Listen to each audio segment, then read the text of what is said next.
of what's great for our future.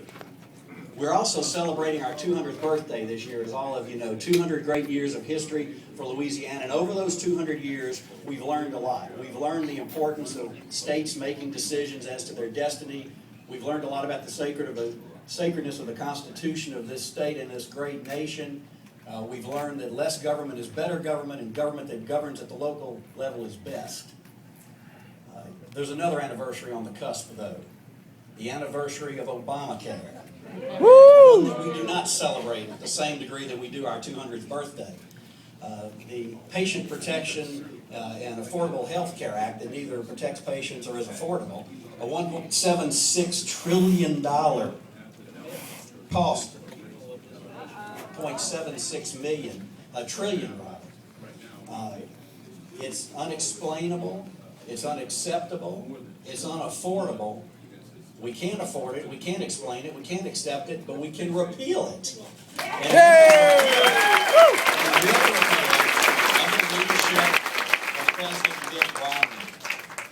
Now, that's one of the primary reasons that I'm excited to be involved in Governor Romney's campaign, because of his commitment to make sure that we end this unnecessary expense and burden on the people of America.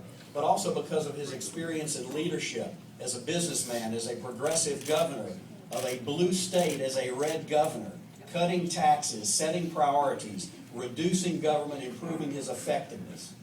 This is a man that America needs at a critical point in time. And now is the opportunity for Louisianians to step up and recognize that our party needs to galvanize, we need to unite, and we need to make certain that Mitt Romney is the Republican nominee for President of the United States. We know him as a governor, we know him as a businessman, we know him as a leader of the Olympic effort in the United States of America. We will soon know him as the Republican nominee for the presidency of the United States. Help me welcome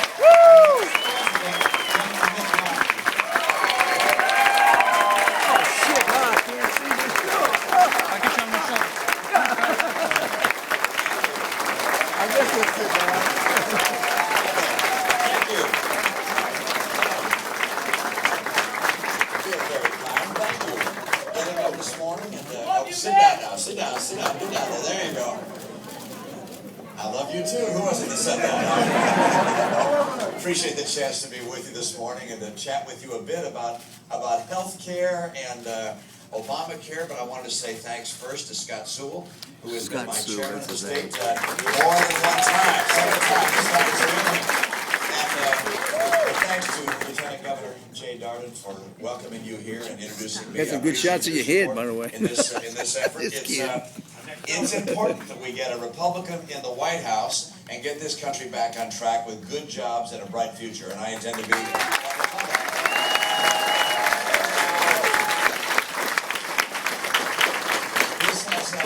This has been a great experience so far, and hope it will continue to be so right through November. And I've had the chance to go across the country, of course, and meet everyday Americans and learn a great deal about their lives. And you come away more optimistic, actually in some cases inspired, as you see what Americans are doing across the country in tough times. I'm buoyed also by the results in Illinois. Good win there, and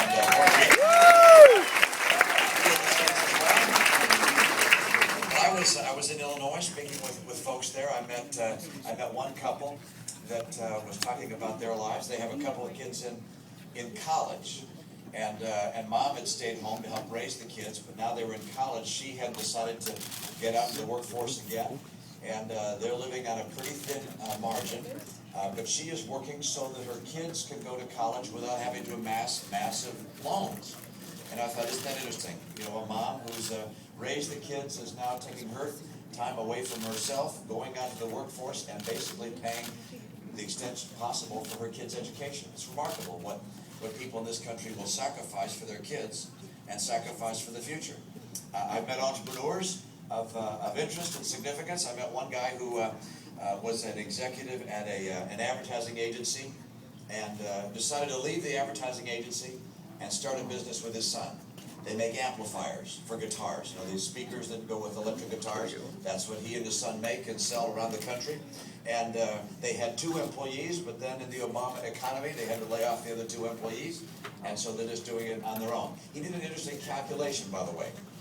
He said that he calculated what he has to pay in federal income tax, state income tax, real estate tax, FICA, which is the tax for payroll tax, gasoline tax. They added it all up and concluded that they spend roughly 65% of what they make goes to the government at one level or another. Boy, it's, yeah, that's not good news. But now another party, that's without, oh, by the way, without the death tax, that's right. And then, coming soon, I'm afraid, and to all of us. And then, let's see, I met another fellow who worked for the city of St. Louis. And he decided that he didn't want to work for the city anymore. He wanted to be an entrepreneur, and he began a landscaping company. And he said that he's doing pretty well. He's got quite a few folks that work for him, but his challenge is paying for the gas that'll take him from house to house, and the gas that goes into the lawnmower. He also spoke about the gas that goes into the snowblower, but not much snow this year, so not doing real well on that front. It's just amazing, though, to see people across this country, to see what they're dealing with, what they're struggling with, what their concerns are, but very hopeful. People are unhappy with the results that they've seen so far under this president. Gasoline prices have doubled. The deficit is massively larger. The president said he was going to cut it in half. He's doubled it. The national debt. The president, by the end of his 4 years, will have put in almost as much debt on this country as all the prior presidents combined. And of course, you have 24 million people out of work or underemployed. And so this presidency has been a failure. And at the center piece of this failure is this piece of legislation back here, Obamacare. And I say that for many reasons. One, you note that the White House is not celebrating Obamacare today. They don't have any big ceremony going on. The president's not giving speeches on Obamacare, and that's for a reason. Most Americans want to get rid of it, and we're among those Americans. I want to get rid of it too.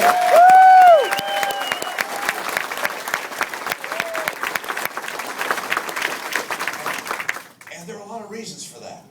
And you may have some you'll add to this list, and I see some that are wearing medical uniforms today, so you have additional reasons. It's interesting how many doctors are unhappy about Obamacare and want to see it get repealed. How many are concerned not just about their own profession and their own work that they're going to do as physicians, but also concerned that young people coming up through education ranks are not going to want to become doctors in the future because of Obamacare. That's one of the great disadvantages and threats that Obamacare represents.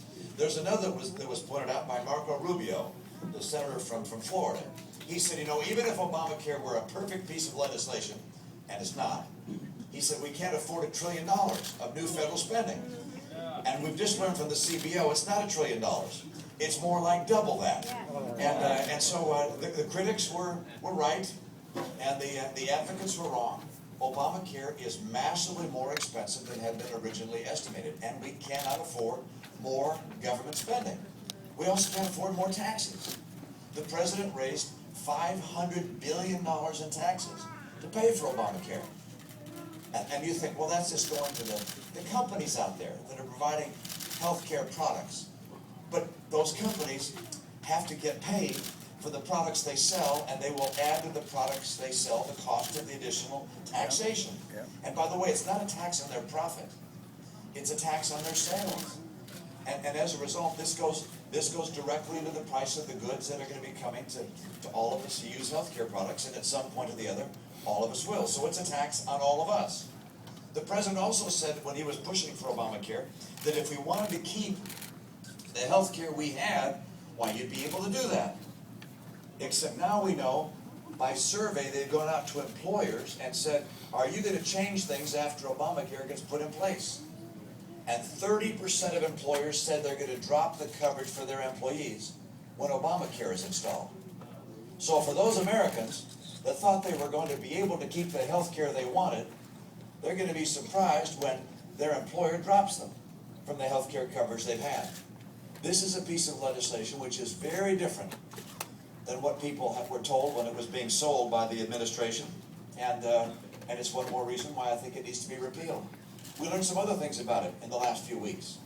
One was that the Catholic Church is being told that they have to provide insurance that covers morning after pills, sterilization, and contraceptives, despite the fact that these very features violate the conscience of the Catholic Church itself. So the legislation not only is expensive, not only will cause people to lose their coverage that they wanted in some cases, it also intrudes upon religious liberty in this country. It's amazing how many things are wrong with it. I got a whole list here, but I'm just going to tell you that I think I won't go through the whole list, but just tell you, I think the American people have taken a good hard look at Obamacare, have seen the additional taxes, have seen a $500 billion cut to Medicare. I can't miss skipping that. I can't skip that one. We've got to talk about that one. Because I go to events now and then, and I see signs being held up by members of the AARP, and they say, "Don't touch my Medicare." And I go up to them and say, there's only one president in history who's cut $500 billion out of Medicare, and that's your guy, Barack Obama. And if I'm president, I'm going to preserve Medicare. I'm not going to cut $500 billion out of the Medicare.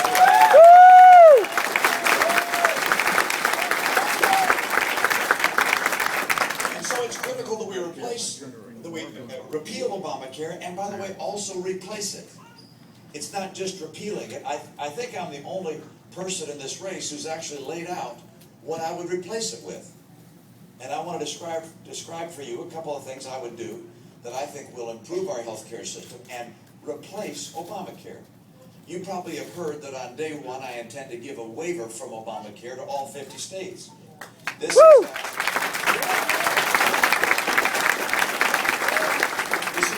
the president's been giving waivers from Obamacare to the unions and friends and so forth that he's felt deserved a special deal, and they've gotten it. My view is the people of America deserve freedom, and therefore I'm going to get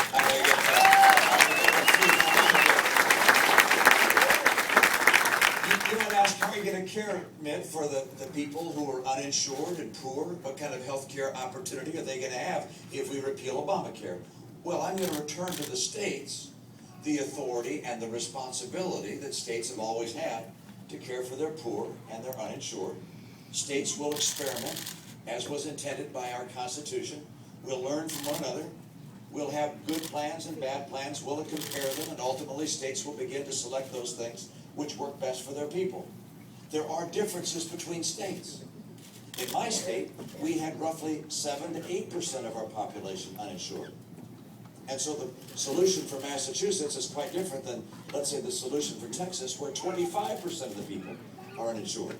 Different states have created different approaches, and I will return to states the responsibility for caring for their own uninsured. And I will take the Medicaid dollars that normally come from Washington with mandates and strings attached and block grant that money back to the Lieutenant Governor and to the state of Louisiana and to other states across the nation. So with those dollars, they can care for their poor and care for their uninsured in the way they think best. That's part one. Second part of what I'll replace with. Right now, almost all people that have insurance are getting it from their employer. Nothing wrong with that. A lot of folks like being able to do that. You might wonder, well, why is it that I buy my automobile insurance myself, but my health insurance comes from my employer? Well, why the difference? Well, a long time ago, we decided to give corporations a tax deduction if they buy insurance for you. You don't get that deduction if you buy it for yourself. Now, why is that? Why is it you can't buy your own insurance if you want to, as opposed to getting it from your employer and get it on the same tax advantage basis that your employer gets? And so what I want to do is make sure that we return to individuals the opportunity to have the same tax advantage that companies get. I want small businesses, sole proprietorships, individuals to be able to buy insurance on the same tax advantage basis and low cost basis that we currently get from employers. Good idea. I happen to believe if we do that, you're going to see greater competition between the insurers. They're going to find different types of policies that match the needs of individual citizens. We're going to find them allowing, where we're gonna have to allow this, which is people being able to buy insurance across state lines, the way we do with auto insurance, buy from other places. Good idea too. And we're gonna have to focus on getting the cost of healthcare down. And you might ask, well, how are you gonna do that? Because insurance is a small part of the cost of healthcare. It's, of course, the real cost of healthcare is the provider, the hospital, the doctor, the nurses, all the people that provide us our healthcare, the pharmaceuticals. How do we get those costs down? I believe that one way of doing that is to create greater incentives for us as patients, as the people who receive healthcare, to shop around and to look for the best product at the best price. Now, what do I mean by that? Well, I was with an orthopedic surgeon the other day, and he said, you know, I found it very interesting that when a person who has a health savings account comes to my office and I tell them they need to get an MRI, they invariably ask me where they can get one at the best price. Who'll do MRIs at a good low price? When I have people who come in that don't have any stake in what the cost will be, who've already passed their deductible and therefore it's all free, they don't ever ask me. They're just going to go wherever because they don't care what the price is. And in our healthcare system in this country, to too great an extent, I believe, many times we don't care what something costs because we're not going to pay a dollar of it. And when we don't care what something costs, guess what? It's going to get more and more expensive. Because the people selling it to us, if we don't care what it costs, they sure as heck would like to get the price up, and as a result, we find healthcare costs going up and up. I'd like, instead of having the government come in and mandate price and cost controls, I would like to have individuals have a greater incentive to shop around and to make this act more like a market.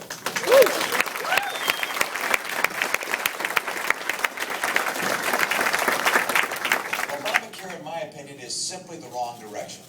Obamacare substitutes government intrusiveness for the dynamics of individual responsibility, for individuals being able to pursue different options, and for the dynamics of a free market. I believe in the marketplace. I believe in consumers pursuing their own dreams. I believe in individuals being able to make their own choices.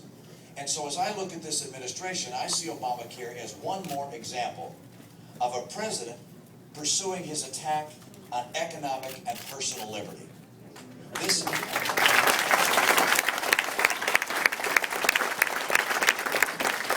nation and this economy is fueled by freedom.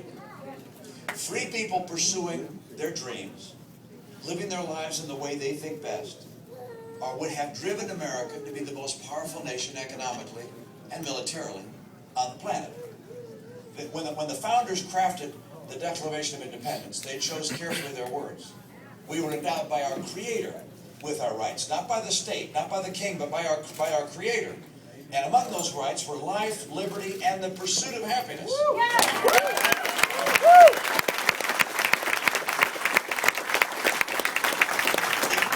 In America, we are free to pursue happiness as we choose. We get to select our choice, our course in life.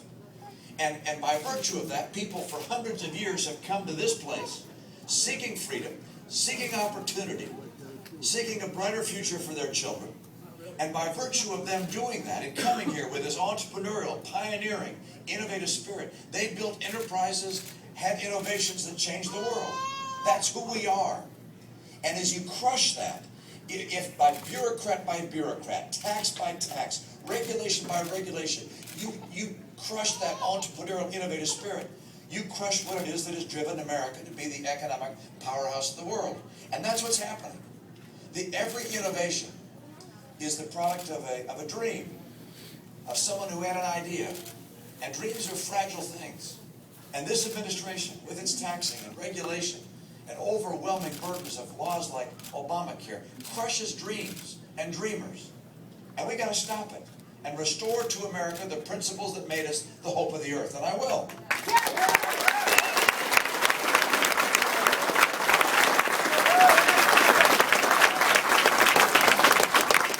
You look at this administration's agenda, and virtually from day one, everything they have done has made it harder for dreamers and innovators and entrepreneurs to pursue economic liberty and freedom.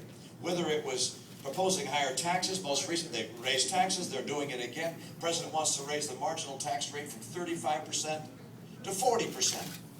I told you about that guy making amplifiers where he calculated that the government takes 65% of what he makes. Well, if that 35% goes to 40%, why, it'll go to 70% of what he makes gets taken by government. Think what that does to the entrepreneurial spirit in this country. Think what happens to the dreamers when they say, you know, if I'm one of those entrepreneurs lucky enough to be successful and make a profit, which is not the majority, it's the small minority. If I'm one of the lucky ones to be successful, then the government wants 70% of what I make. So I might as well just not do it. You just kill it. Pardon that?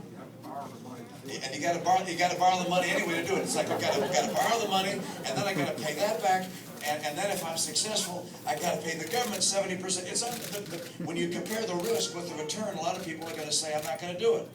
That's what happens when you kill economic opportunity, economic freedom, and that's what's happening. First with taxes, then with regulation. Well, I hear day in and day out how regulators are crushing our capacity to develop our energy resources.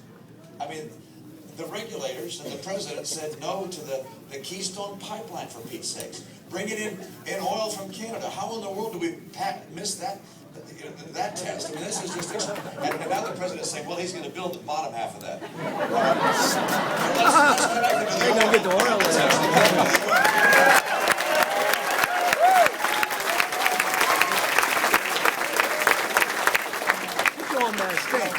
I mean, most people in this room don't give a lot of thought to something known as Dodd-Frank, this financial regulatory bill. I mean, you hear about it, but you know, it doesn't. You don't think it affects everybody. You all on a direct basis.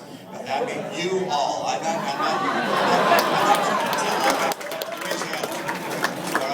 It does not affect everybody in the room. But you know what? It does affect everybody in the room on a personal basis. Because it makes it harder for community banks to make loans and to renegotiate loans. If you've looked over the last few years, the big New York banks are getting bigger. And the community banks, as they look at all these regulations, have pulled back. And it's the community banks that make loans to small business people that are starting enterprises. And it's small businesses that pull people out of recessions. One of the reasons this recession has been so hard to pull out of is because community banks have had a hard time making loans to these individuals that normally would be starting businesses. Under President Obama, the number of business startups has declined 100,000 a year from what it was at the time before he came into office. So these regulators, whether it's on